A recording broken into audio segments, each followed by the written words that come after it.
อยู่ยอพักแกนะคนนะสระสมัครก็กันนะกว่าเล่นที่จะตากระสอบอย่างนี้เชิญเนี่ยยาที่น่ะเชิญเนี่ยยาเดียตื่นเริ่มมอสัตเตอร์เลยเนาะมอสัตเตอร์น่าเลยยาเนี่ยตุกกอท้าขอเดี๋ยวนี้เนาะยาจะเลยยกก่อนเนาะยังมีเรื่องกำนันไพโรจน์เนาะตุกกอท้าน่าเลยยาเนี่ยกลุกที่กันตุกแล้วเนาะตาเกิดเด็กก็เขาโดนน้ำมีวะเนาะนักเก็บไก่เนาะนี่ตัวคู่ไก่เนาะตัวคู่ทำมีแต่ต้อเนี่ยน่าเลยยาเนี่ยกลุกที่กันตุกนักเกล้ามีบูนักเกล้าเนาะเลยยกก่อยเนาะตาบลือเนาะปลากันเนาะก่อนเลยเนาะตาบลือเนาะตับเลือมาสัตเตอร์ปลอดซะเนาะตับเลือสระก็ดึงละกันเลยเนาะนี่ดาပြောလိုက်မယ်နော်โอเคเนาะတခါညနေဘုအိုးဘတော်ဘသကဘတပေါ်တကောနော်ဝနဲ့ KTL ရလီဘူဘာရာလဲအဲ့တော့လူကောအဲ့တော့တရားစဝရဝဒဘို ABCD တော့မောတတဲနော်ခေါ်တဲ့နော်ဝတိတရားစဝဲသေးဘူးကနေပဲအဲ့တော့အဝန်ဘတက်ပေါ်တကောနော်ဒီကျွန်တော်ရဟောတာပါဒီ KTA လေးထုတ်ပြခြင်းညာကျက်တဲ့မှာပေါ့လေနော်ဒီမော်တာတနဲ့ WCD ABCD ကိုတရားဆွဲမဲ့အကြောင်းရနဲ့ပတ်သက်ပြီးတော့တတိပြောတာသူတို့အတွက်မကောက်ဆိုတဲ့ပုံစံနဲ့ပေါ့သူတို့ကိုတိကထိခဲ့ဆိုတဲ့ပုံစံမျိုးနဲ့တရားဆွဲမယ်သူတို့တရားဆွဲလို့ရမရဆိုတော့ကနဲ့ပတ်သက်ပြီးတော့ကျွန်တော်တို့ရမော်နမ3ရက်နော်ကျွန်တော်တို့နည်းနည်းလေးဆွေးနွေးကြည့်မယ်နော်အဲ့ဒီမှာပထမဦးဆုံးပါလေကျွန်တော်ရဟောတာပေါ့ဒီအမောခါနော်နည်းနည်းလေးပထမဦးဆုံးเนี่ยသူ့တော့ဖိတ်ခေါ်စီချစ်တယ်နော်ဝဲဘကွဲမူလာဝဲပဝဲနာနကတဲ့ကောရချေဘောတော့ဟေတဆတော့တက်ခွရဲလည်းအိုးနစုလလပပွဲမှာနော်ဝဲနဖဲလည်းငတဲ့ပြတော့မေဝေညော့တော့မေနော်မေတပ်ပြီโอเคกันไล่เราไปเจอว่าလဲနင်းနဲ့လက်တိလာမေ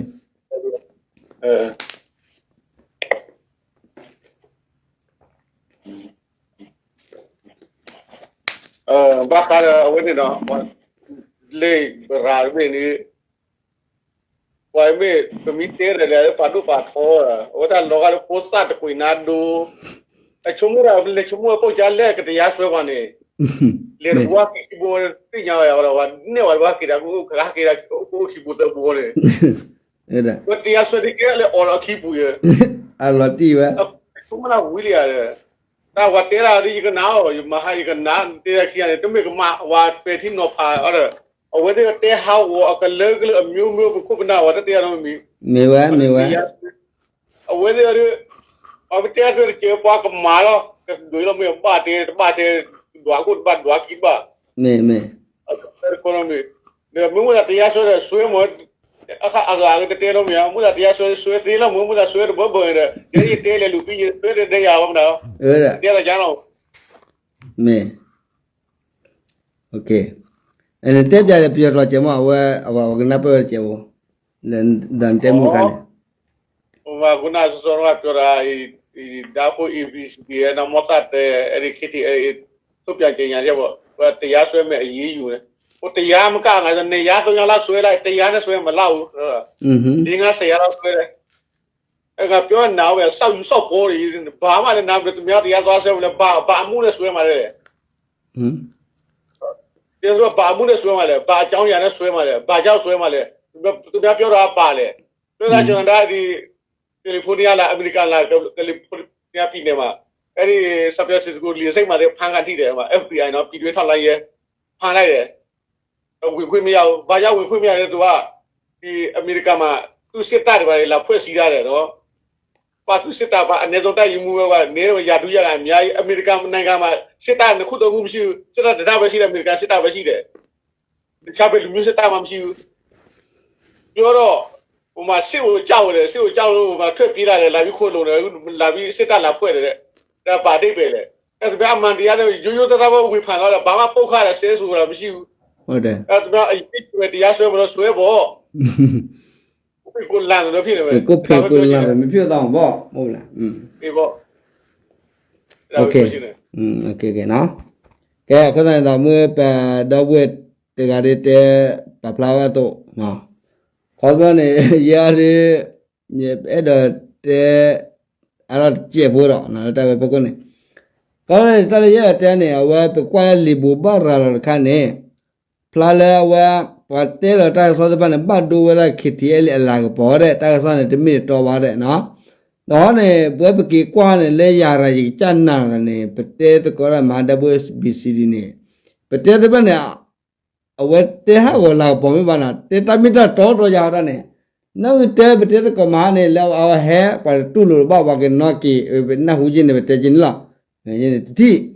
khi thì này là ao hè đủ rồi bỏ đi bạn này ta America này papla này lo là để muda để kri để krom mấy nhà pa sama mà baba ở đó rồi thế này pete di ni debat rasul tho ba ne dale KNU KNL dale tadir ban tu lo ba na awatya ne adikna ba ma khap ta to tho ma ga era khap to pele america ba to lo ne gona wa han lo ba e ba no ki wa pete po sa jin ne na na ke ba ta so da nya le ta ba ba ko ne we ro tiya swe we le ko da te mit tiya swe ri to lo cho le awe akit le ro we akiti ele apwa de ba agi etlo ba no ambam le ne ta behe ne do ye anno ko ye apwa la pa phla de apply de acha lo ti lo che de ne kresom na ne na mya pa la o de apply cha na la na ne u kwe de na ne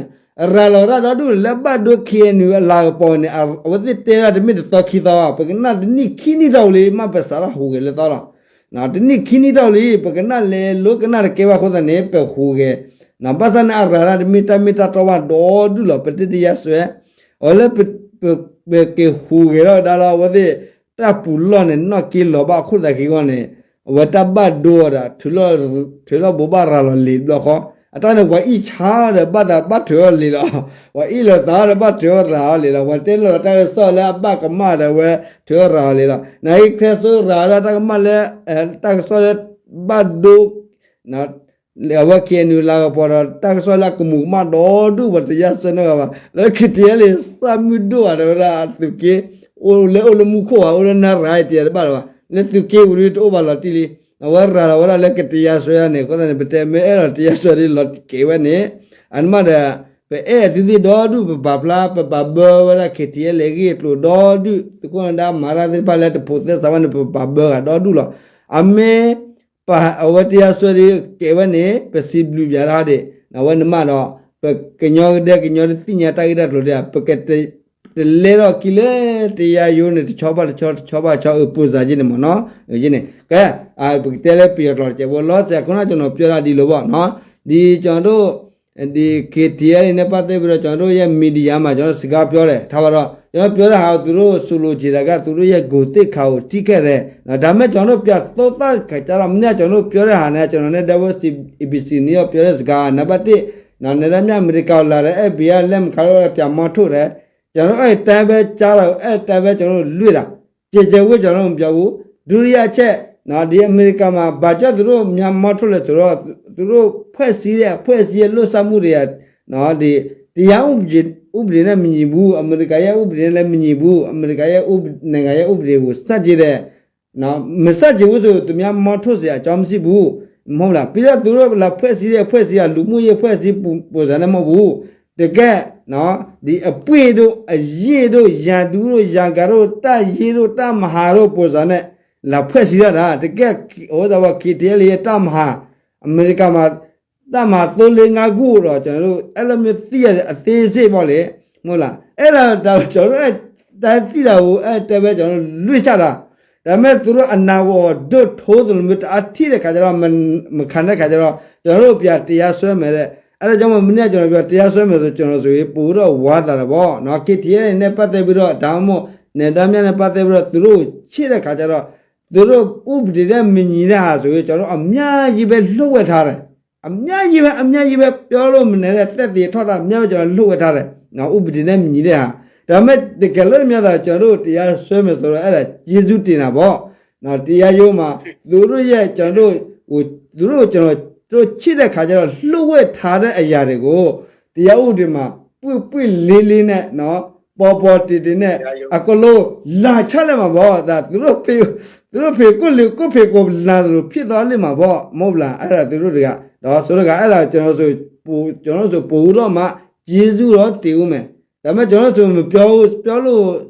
စိတ်တော့မထွက်ဘူးလေပါဆိုတော့ကို့ခြေကြီးတွေကို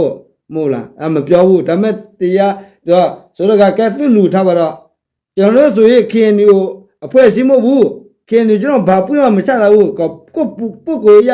ကိုကြိုက်လို့ကိုထွက်ခါတာဒါပဲရှိတယ်ကဲဥမာသူတို့ခရစ်ဆိုတို့ဥပွေတို့ဆိုရင် KTL ကနော်နေတမ်းများသူတို့တကယ်အပွင့်နဲ့တကယ်တည်ဝေအပွင့်နဲ့ဟိုတော့သူတို့တင်မြထားတာအဲ့ဒီကော်တွေကဒီတင်းမှာလွှဲတာခေနူနဲ့ပတ်သက်ว่าကျွန်တော်တို့ဆိုနတ်တော်တနေ့တော့ရှိပြီနော်သီးခံရတာတနေ့ရှိပြီခေနရဲ့ကိုတိကအများကြီးထိခဲ့ပြီတကဘာလုံးမှာခေနူနဲ့ပတ်သက်တကယ်ကြော်လို့ကျွတ်လို့များတဲ့ဘောတာသူတို့ရဲ့မီဒီယာမာရွေးတဲ့မီဒီယာတွေကြောင့်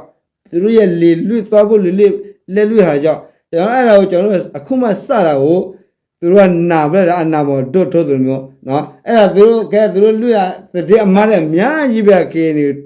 ဟိုတော့ကိုတိကနဲ့ထိခဲ့တဲ့ရံနဲ့ပတ်သက်လို့ကျွန်တော်ဘာမှမပြောဘူးဒါသူ့မြင်ဆိုတော့ကသူ့မြင်တာမှားကောင်းမှမယ်ပြီးတော့သူတို့ရတဲ့တရားတချို့တဲ့မှားမယ်တချို့တဲ့မှားမယ်ဆိုတော့ပုံစံကျွန်တော်နားလည်ပေးတာဒါပေမဲ့ကျွန်တော်တို့ပြောတာကြတော့အဲ့လိုမျိုးသူတို့ပြောတော့နားမလည်ပေးဘူးဒီကောပြောတဲ့တရားမှားကောင်းမှအဲ့သူတို့မပြောတော့ငါတို့ရဲ့ KTL လေးကိုထိခဲ့တဲ့သူတို့ရချက်ကစေးပြောမယ်ဆိုအနာဘောတော့ကြလို့ဖြစ်တဲ့ခါကျတော့လေသူ့ဖက်စီအခုကတရက်နဲလာတဲ့ခါကျတော့လေအားကိုစိုးရတဲ့ခါကျအဲ့ထွက်ပြကျင်ရကြမှာသိတဲ့တိုင်ပဲနော်မင်းဒီအတိုင်းပဲပုံမှန်ပဲရက်တီပါတဲ့နော်ပြီးတော့ဟိုတော့ငုံမိတဲ့နဲ့ဖျားကျွန်တော်ပြောတဲ့ပုံစံမျိုးတော့မင်းတို့ဘယ်တော့မှနားမလျော်နဲ့ဆိုတဲ့ပုံတော်တော်လေးစိုးရလာပြီဒီကောသူ့လူတွေရဲ့အခြေအနေကသူသိလို့နော်အဲ့ဒါဟိုနဲ့ပတ်သက်လို့အဲ့ဒါကျွန်တော်ပြောတာနော်အဲ့ဒါလောဆရာတော့ကျွန်တော်မင်းများစမ်းပြောတော့ဘူးသူတို့မောလို့မဟုတ်ပါဘူးနော်သူတရားဆွေးမဲ့ဆိုတော့ဆွေးလို့ရှိဝါတာလဲဆိုတော့အကြောင်းနော်အဲ့ဒါမှကျွန်တော်လည်းပူလေးနေကာတကအစကျွန်တော်တို့တည်ပြလို့ရတာပါလေဒါပေမဲ့ကျွန်တော်တို့ကဖက်မောက်ဆိုသူများတော့မဆွဲပါဘူး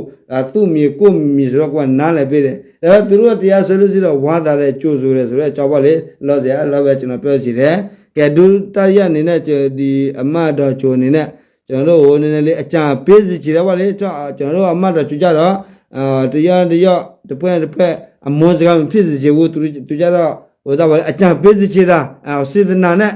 မခဲ့တော့မှစေတနာအမှားအနေနဲ့သတ်မှတ်ပေးဖို့ပါလေကျွန်တော်တို့လူထုတွေအဲ့ဒါကျွန်တော်အခု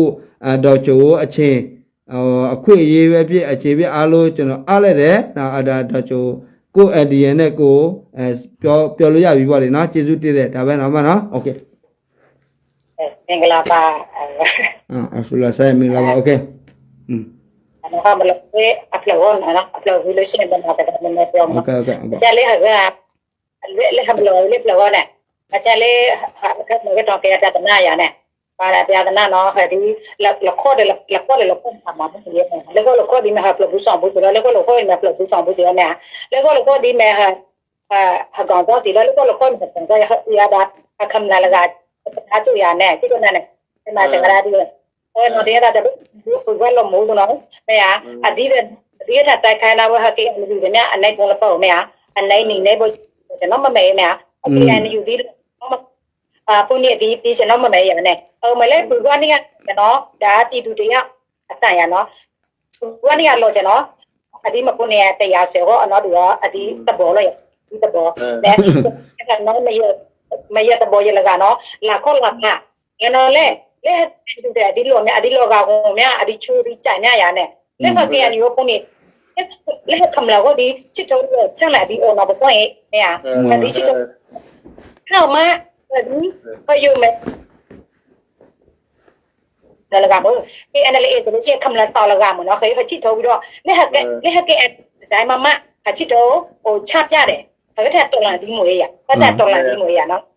ဒါကကေဒီအပလို့ဘမမလို့မဲခမလို့ထဲ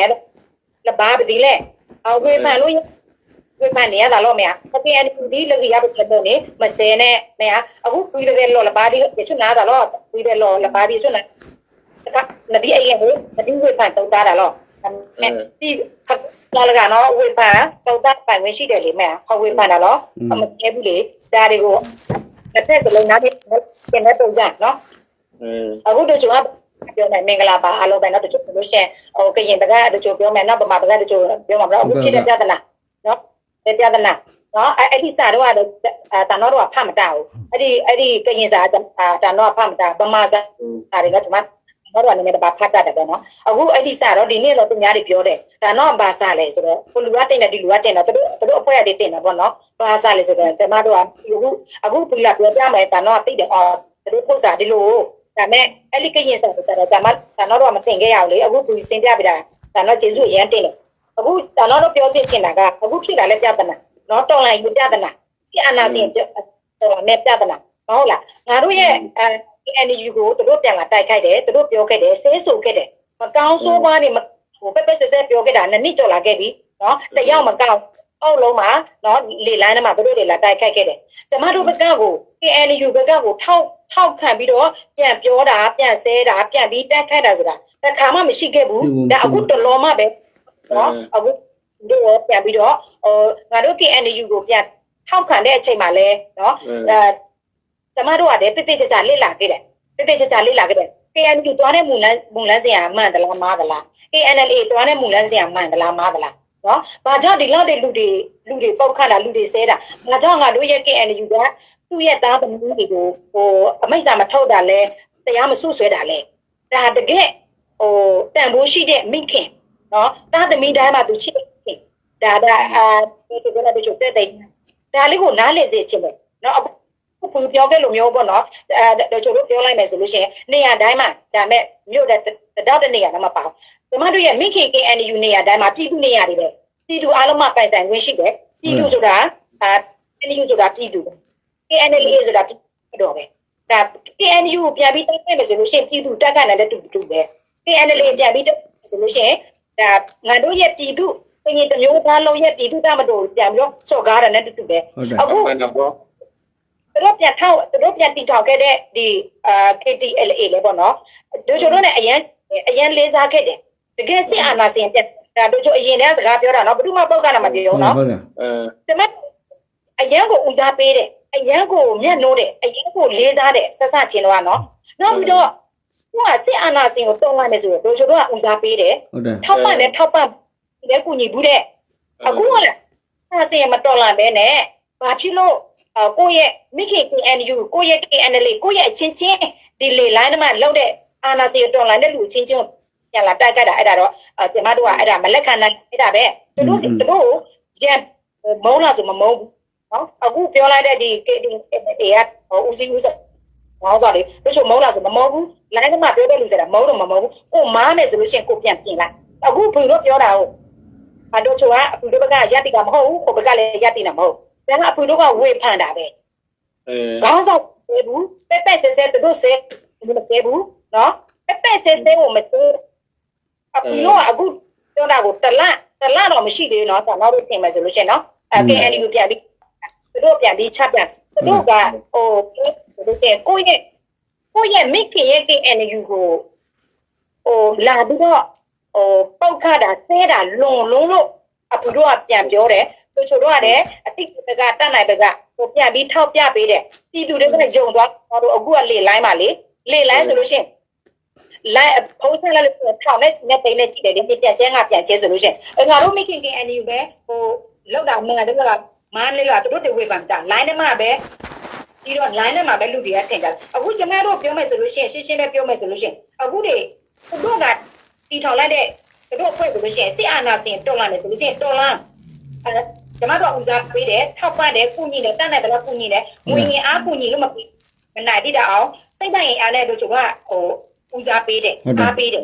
ဒီကမပြန်လဲလာဘူးညချင်းမပြန်လဲလာတယ်အဲ့ဒါတို့မကြိုက်တော့မကြိုက်အဲ့ဒါလည်းမကြိုက်ဒါတို့ပြည်သူတရားအနေနဲ့ပြောပြအခုကျမတို့အခုဆိုလို့ရှိရင်တော်လိုင်းရေးမှာတို့လှုပ်လာခဲ့တာနဲ့နေ့ကျော်3နှစ်နီးပါးတော့ရှိလာခဲ့ပြီနော်3နှစ်နီးပါးရှိလာအခုတို့က KNU တေးကြပြန်ပြီးလဲလာတဲ့အခါကျမှတို့ကပြန်ပြီးချပြပေးတယ် KNU လှုပ်ဆောင်ချက်ပါတယ်တို့ပြန်ပြီးချပြတဲ့အချိန်မှာတို့ဘောမတို့ NCA ဘွားကြီးတို့ခွေးတို့ဘာတို့ဆေးတို့အဲ့ဒီလေးဒါကတော့အရေးကလည်းကျမတို့ကသိခံတယ်ပြည်သူအတွက်ကိုယ့်ရဲ့KNU လောက်တာကိုလည်း KNU တရင်တစ်မျိုးသားလုံးအတွက်တို့လောက်တာမဟုတ်ပါဘူးဟုတ်ကဲ့နော်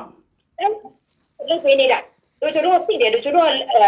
သိတယ်တိုင်းသားအလုံးအတွက်လုပ်ပေးနေတာကဲတို့တကယ်လို့မိခင် KNU မကောင်းဘူးမဟုတ်လား KNLA မကောင်းဘူးဆိုလို့ရှိရင်ဟုတ်လားအခုလူရှိလာပါမလားလူများနေကိုဖြစ်နိုင်လာမလားဟုတ်ကဲ့တိုင်းသား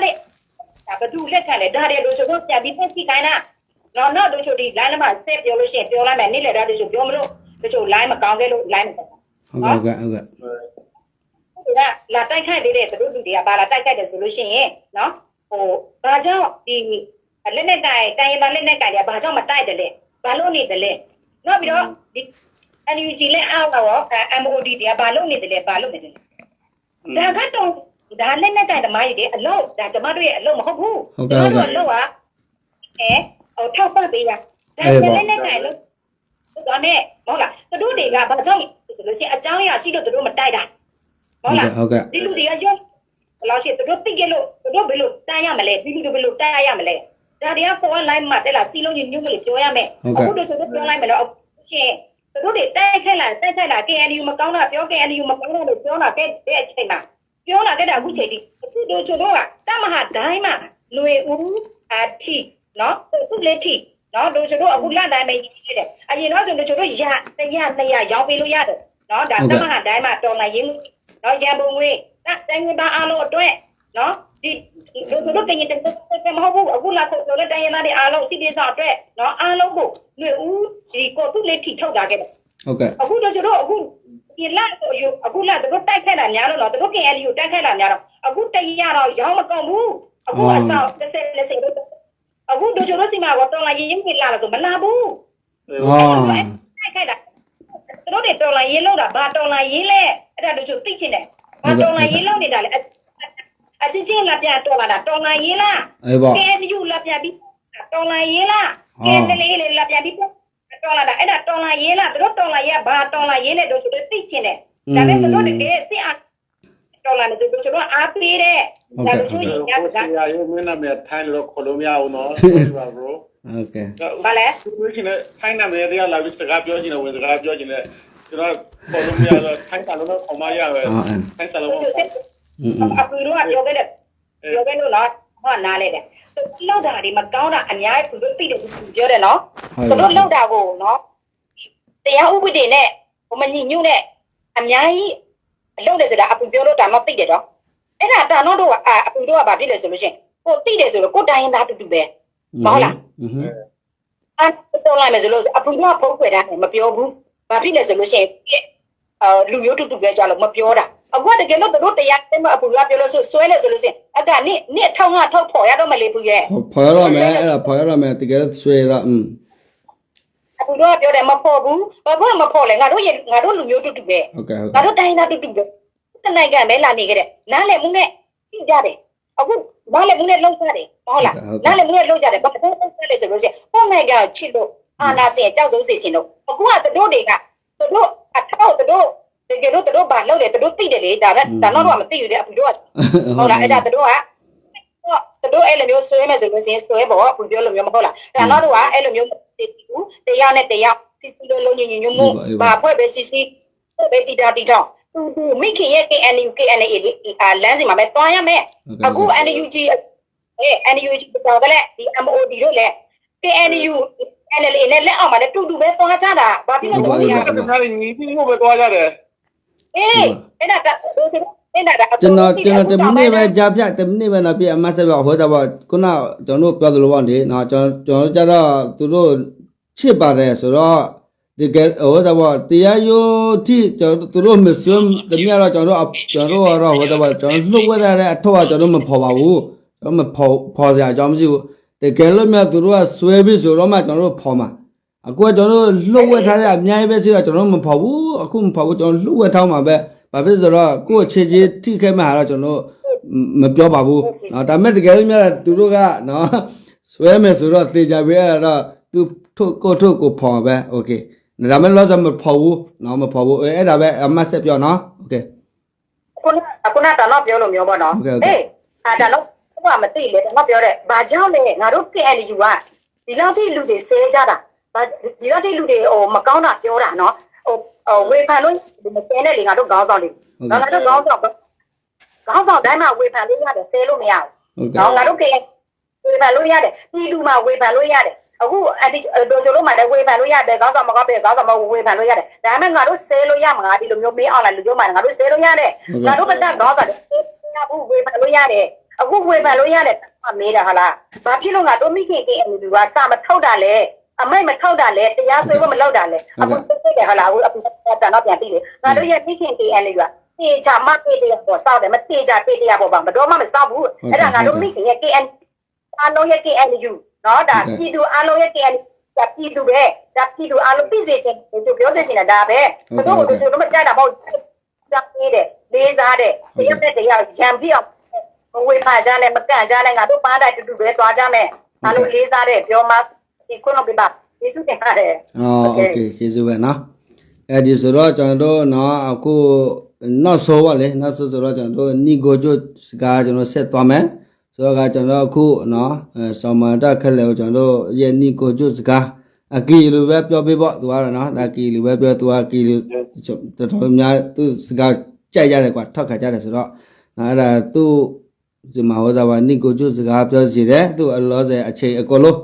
အားထားတာပါလေနော်ဘဟိတဆောတော့လည်းမရှိဘူးလက်တက်တူလက်တိလက်စီကေဘမနာဝဲနော်တပ်ပြီလားde chicho te do na we tumi tu cha ta cha da no ga wa tumi tu ki ta ki no ga wa ora me ma ta hu ta pho lu ba ta hu ta pho lo no di do ta ga o de o ga mi te o ga te lo mi te ma do wi ta chu ko ta ga wa wi ta ju lo te ha wo da no mi wa mi te da pa ke nyo pa mi te da pa ke nyo lo pa ra pa ke nyo lo no ha te cha pa ke nyo pu lo ba du ta hu ta pho di do tu ke da jan ni cái bà thơ là từ hào của cái rơm qua thì từ qua lên qua cái bà đúng này cuối ra lên cái rơm qua bà cho bà mình tế cái rơm qua mình tế qua chưa bà mình đi cái quý ta chú qua cái để mà quý ta chú cái chơi lên cái khu phố rồi cái này ta tụi liên quan chả rồi ta tụi ok nào ông anh em cho nó gì cái xã lệ ya nào là lấy tép có là mua này không nói đi đi đó về mấy cái quả tàu ta khé này nó ở bên này về thì bảo là ở cái bà đi về đó kia nữa đi anh chúng mình ở trên này kia này để mình bắt sang cái mình lấy về kia nữa con nào thì bảo là ở trên này ta thi thọ ta quý ô ta nạp ô con ta này về thì là ra rồi về to để chút để khá để tên về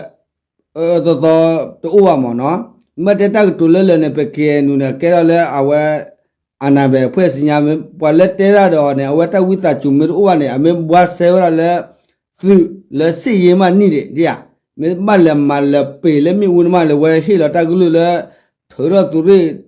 kia đi biết cái là lọt đấy này mình là bể thế cái gì đấy mà sao này con này có ta thi thọ và té vào khana ở đây này quý ta chụp ra để té nào mình ba ở là bùa thì bảo này về cái nào đã biết rồi về tu được kế vào khâu là về sơ ra té là khâu là về block về té là bao nhiêu là về tu bắt té chắc khi nhiều hơn đi ghé về cái nào mình bảo là về cái té đã cái té là đi tu được té vào đi bao nhiêu đi mà đi té vào té đi vào té là té gì ये पोज़ाइए ने बाबा टा दो दा ना कोदा ने ते ये ते फको रे ने मेडिया स्वेडी वन मा दी दा ते कमु ने वन ने तलो cha ने बालो वन टा बो ba no one ne ri ne tlo ri one ne le pa ba ba ti de pha ne do du lo ba se wa ne wa one ma de ta ko de ta pho de ta ki ta tlo ta ku lu le pwe de pe me ra di chomu ta nya wo tho etna ke pe ra lo ba te la wa me pe kwa le li bo ba ra ka ne media swe no ko ma ne porque le tía yo porque le boa porque le raro ma entonces pues yo le pete raro va ahora porque te le porque petino pa le ba te kama va pe tu ti va porque te tiene todo no solo ga no yo no ku yo si le ga do yo di yo no que ni une pa de siempre me yo na le to lo ga yo no ye mi que pues o de ho pe ni bro no po ho da ba le so swear ra be piye mama maka de pe ra be twe khwe ra be twe khwe si de saka be amyai be de ne si bi da me jono khin ni phwe si ja do de ge ho da atwe cho yin de ga zo de no a lu pi ka ja do ti khan khe de na le pi khe de chim mya no khe de no go te ka be la ba ti ke jono khin ni ga zo ba ma mpyo bu chon do da ta ma lu ja do khin nu be da a o ti ka ko ma khan ne ka ja jono thay rồiပြောတဲ့ဘောပဲဒါပေမဲ့သူတို့ဝေပါကြတာတနေ့နေ့ရှိပြီလေကျွန်တော်မှအခုမှစပြီးတော့ပြောတာပဲဒါပေမဲ့ကျွန်တော်တို့ပြောတာကို သူကလက်မခံပဲတရားဆွဲမယ်ဆိုရင်တော့ကအဲ့ဒါကိုထုတ်ကိုဖြစ်တယ်လို့ဖြစ်သွားလိမ့်မယ်အဲ့ဒါမှတရားရုံးမှာကျွန်တော်လည်းကျွန်တော်လှုပ်ဝဲတဲ့ဟာကိုကျွန်တော်ဖော်လက်မှာပေါ့ဒါမဲ့တကယ်မဲ့မဆွဲဘူးဆိုတော့ဖော်စရာအကြောင်းမရှိပါဘူးကျွန်တော်နားလည်ပေးပါတယ်နော်ရှင်းပြမယ်ဆိုကျွန်တော်မိခေဖွဲ့စည်းရဘယ်လောက်ထိသူ့ရဲ့နော်သွေးကွဲသွားတဲ့ခွဲသွားတဲ့ဖွဲ့စည်းခွဲသွားတဲ့သာသမီလည်းကဖွဲ့စည်းဘယ်လောက်ထိချစ်လဲဆိုတော့ဥမာမှာထားပါတော့ကဲခေတ္တလေးဆိုရင်ခင်းနီရဲ့ကိုတိကပြောခဲ့တာရက်ပေါ်လောက်ပေါ်မနေတော့ဒါမဲ့တကယ်ခင်းနီဆိုကျွန်တော်တို့ဘောပေါ်တော့တကယ်အာနာပဲဖွဲ့စည်းမှကျွန်တော်ပြောလိုက်ရတယ်နော်သူ့လာပြီးတော့သူခွဲတဲ့ဖွဲ့စည်းဆိုရင်တကယ်လို့များသူကနေပြီးတော့မချစ်ဘူးအမုန်းတရားနဲ့သူတို့စိတ်ဓမ္မအာဃာတနဲ့ထားလို့ရှိတော့တမှာတခုကိုသူကတရည်တရင်းနေထုတ်ပြီးတော့မှခေတည်းလေးကိုအကူလို့ပြကြသွားလို့ရတယ်ဒါမဲ့မလုပ်ဘူးလေမိခေပဲဆိုတော့တိတဲ့စေတနာတို့ဒီကိုယ့်ချီရေးတို့ဆိုတိတဲ့ခါကျတော့သူဘယ်လို့မလဲဒါနဲ့ပတ်သက်ပြီးတော့သူတီးခံခဲ့တာပဲမဟုတ်လားတကယ်လို့များတာဥမာခေတည်းလေးဆိုတော့သူအင်အားခဲနေလို့ဖြစ်ရစီသွားပြီးခဲနေအကူလို့သူမီးစော့သွားလိမ့်မယ်ဒါမဲ့မိခေပဲစီကြတော့အကူလို့နားလည်းပြတယ်လက်ခါပြတယ်တီးခါပြတယ်အဲ့လိုမျိုးနီလာကိုချီချင်းနော်စစ်ဖြစ်မဲ့နီလာဆိုမတော်ဘူးလေလော်တိဟိုစားပေါ့တီးခါခက်ပြတာပေါ့အဲ့ဆိုတော့ကကျွန်တော်နောက်ဆုံးနေပြောစီချင်တယ်ကြတော့နော်ကဲသူများပြောစီနော်ဟိုစားသူများနားတော့ကောင်းမယ်လို့မထင်နဲ့နော်သူများပြောတာပဲကောင်းပြီးတော့ကိုကသူများကိုပြောလို့ရှိရင်ကိုကဟိုစားနားတော့မဟုတ်ဘူးဆိုတော့အဲ့ဒါအပြန်လာကိုဂျေစာစစ်စီဖို့အဲ့ဒါသေကားစာယူပြီးတော့မှနော်ကိုလို့ဆရာရှိတယ်ကအာနာစီကြဆိုဖို့အတွက်အဲ့ဒီဘက်တက်ပဲဆက်သွားပြီပါနော်အဲ့ဒီဆက်သွားပြီးတော့မှဟိုဘက်လှုပ်ပြီးတော့မှဒီဘက်ကိုပြပြီးတော့နော်ဒီသွေးကွဲမဲ့စကားနော်ကင်းရဲ့ကိုတိကကြိုက်မဲ့စကားတွေဆောင်းစားပေးပါနော်အဲ့တိုင်းမဆက်သွားလို့ရှိတော့ဒါရေစင်မှာကျွန်တော်တို့အတွက်မကောင်းပါလေညီညွတ်ရေးတိခတ်နေတယ်အဲကြောင့်နှစ်ဖက်စလုံးကိုတော့အဲ့လိုမျိုးပြောချင်တယ်နောက်ဆုံးနေတယ်ပေါ့လေနော်ဒါပဲဒါနောက်ဆုံးရဲ့နိကိုကျွတ်စကားတော့ဟိုစားပေါ့တော့ဂျိုနဲ့နဲလေးပေါ့နော်အဲ့ဒါကျွန်တော်နိကိုကျွတ်ပဲဟုတ်ကဲ့အဲ့လိုပြောစင်တာတော့လေပုံရန်သူပဲတိုက်ခိုက်စိတ်ချင်တယ်နော်ပုံရန်သူပဲတိုက်ခိုက်စိတ်ချင်ပြီးတော့တို့ပြောစိတ်ချင်တာအခု line ပေါ်မှာဆိုလို့ရှိရင်နော်တို့တွေခဏပြောတာ KNU က KDLA လာပြတော့မယ် KNU က KDLA လာပြတော့မယ်ဆိုတဲ့စကားကိုလုံးဝမဟုတ်ပါဘူးနော်လုံးဝမဟုတ်တာလုံးဝကို KNU ကတို့တွေ KNA တို့တွေတာသမီးအရင်မျိုးသဘောထားတယ်နော်ဒီအခုလေ line ပေါ်မှာဖြစ်တဲ့ပြဿနာတော့ဒါတို့သိရတယ်လို့နော်ဖြစ်တဲ့ပြဿနာတော့တို့စိတ်တူတော့တိုက်တော့မယ်ဆိုလို့ရှိရင်ခေါင်းဆောင်စီမှာအခုတော့ခေါင်းဆောင်ကအခုမပြုတ်တာအဲ့ဒါတကယ်အမှန်ဆုံးစကားသစ္စာစကားနော်ဒါကြောင့်မို့အဲ့ဒီတော့ကြပါနဲ့လို့တို့တန်တာပေါင်းဆုံးပေါ့တည်ရမျိုးသားလို့တို့ပြောစီချင်ပါတယ်နော်တို့ရဲ့မိခင်KNဒီလိုညီညွတ်မဲ့လို့ချင်းနဲ့ဘုံရန်သူတိုက်ချင်တဲ့လမ်းစဉ်ဟာဒီလမ်းစဉ်လည်းရှိတယ်နော်โอเคတို့ချမလွားလာလက်ပြောရရတယ်ဘာချန်လာလက်ချက်လို့ကြလက်လမ်းပါလားပါနော်KN တော့ KN မိထောင်းခါ KN TLA လို့ကျွန်တော် NCM မိထောင်းခါ TLA နော်ချက်ကန်လာပါနော်လုံးဝမွေးရပါတော့ဒီနေအောင်လာလက်ခိချက်ကန်လာပါနော်မဲအပလောလိမ့်နေဒီလူမခေါ်ပြချောင်းလာတော့တပေလူမနေဘာချန်လာတဲ့ KN ကိုလည်းပါနော်မလိခါလာဒီပို့ဒီလိနော်လုံးဝအဒီတာဝါနော်ဖိမဲလက်လဲပါနော်ဒီလို့ကြောက်လို့ချမှာအဒီအဖော်လာပါထော်လကဲမမလီထောက်ခမအောက်တဲ့ခွေမအဒီလောကအေးဟောနော်ဒါ KNU ရဲ့တကယ်အစီမံတော့သစ္စာစကားနော်ရမလို့ရတာခေါနော်ကဘာသာစခုစကောနော်လက်ချက်တိခါနော်လို့ပါလို့ခေဟိုအာနာစင်ဖြစ်လာမဲ့အားကိုမပြောကြပါနဲ့လက်အာနာစင်ရဲ့ပြန်တော့ဇန်ဟပ်လို့ဘူးတော့ဘူးကတဲ့ကနေမှာဘာအနာတာနော်စကဲပချာနော်လောဝလာနော်ကလည်းတကယ်လို့တို့တွေကဆက်ပြီးတော့ KNU ကိုပုံချမယ်ဆဲမယ်ဆိုလို့ရတယ်ကျမတို့ကလည်း KNU ကိုဘက်ကလည်းတတ်နိုင်တယ်လို့ချပြပေးရမှာပဲဒါကျမတို့ရဲ့ချက်ပဲဒါတူတူပါโอเคเนาะကဲဒီဆိုတော့ဒါနောက်ဆိုပဲเนาะဒါနောက်ဆိုနေကျွန်တော်လည်းမပိတ်ခင်မှာအလိုတိတဘုကကျွန်တော်စီးပါမယ်ဆိုရင်ကျွန်တော်ရဲ့ဟိုခတီလိုဖွဲ့စည်းဆိုရင်ကျွန်တော် KNU ကိုဒါ NCA တို့ဘောမာတို့အမျိုးဆွဆွဲတယ်ဒါမဲ့ကျွန်တော်တို့သိရတော့ကျွန်တော်KNUဟာနော် NCA ပဲလာကြောလုံးဝမသွားတော့ဘူးဆိုတာကျွန်တော်တို့တချို့လူသိပြီးသားပဲဒါကတော့လက်တွေ့ပဲကြည့်ရမယ်အပြောမပြောနဲ့လက်တွေ့ဘယ်လိုမျိုးKNUပါလွတ်ခဲ့တယ်လဲပဲအဲ့ဒါကြည့်ပေါ့KNUလာကြောသွားလို့ရှိတော့တာမှတဲမှာရှစ်ဖြစ်စရာအကြောင်းမရှိဘူးမဲလည်းစကောက်တက်သေးစရာအကြောင်းမရှိဘူးဒါအဲ့ဒါကြောင့်KNUပြောထားတယ် NCA ကတော့မသွားဘူးဆိုတာက လက်တွေ့ဟုတ်မဟုတ်ဆိုတာအဲ့ဒါပဲကြည့်ပြပါအခုနော်ဒီမနေ့ကပဲနော်ဒီDKB ရဲ့ PC ရဲ့ညီတော့လာဟူဖွဲ့စည်းရဲ့ပြီးတော့ရခိုင်ဖွဲ့စည်းတစ်ခုရဲ့ NC ထောတဲ့ဖွဲ့စည်းပေါ့လေပြီးတော့စပြီးတောင်ပဲရဲ့အခုမင်းလည်းနဲ့တာတွေ့တယ်ကျွန်တော်မိခေဖွဲ့စည်းရလောကမတော်ပါဘူး NUG နဲ့လည်းတကယ်နီကဆက်စားပါတယ်နော် PDF ဆိုရအများကြီးပဲကူညီထပ်ပါတယ်ကူညီထပ်ပါလို့နဲ့တော့ပေါ့လေရတော့စေပန်းကျွန်တော်quiစစ်တိုင်းပဲလိုအပ်တာအများကြီးပဲရှိတယ်ဒါပေမဲ့ကိုဂျေးစာစစ်အနေနဲ့နော်အဖိနစ်ခါရတဲ့ပမာလူမျိုးဖြစ်တဲ့ PDF လို့ဆိုကိုတတ်နေတဲ့ဘက်ကစီရေးပဲဖြစ်စီတီတာပဲတနာပဲဖြစ်ရစ်ခါပဲဖြစ်ကျွန်တော်ခီအနေနဲ့အများကြီးထောက်ပခဲ့ပါတယ် NC နဲ့လောဝမပတ်သက်တော့ဘူးဆိုတာကိုတကဘာလုံးတိုင်းသားအလုံးတိပေးပါနားလည်ပေးပါနော်ခင်းနေဝေပါတဲ့ဒီအဖွဲ့အစည်းတွေကိုတော့ဘရောမယုံကြည်ကြပါနဲ့တော့ဘရောမပေါင်းကြပါနဲ့အဲ့ဒါဆရာမဒေဝဒတ်ဆရာတော့တည်တယ်လို့ဖြစ်သွားလိမ့်မယ်လို့နောက်ဆိုနေတဲ့ဒါပဲပြောစီချင်တယ်ကဲအားလုံးကျေးဇူးတင်နော်အမနော်ကဲဘယ်ဘယ်နော်โอเคကဲကြောင်းโอเค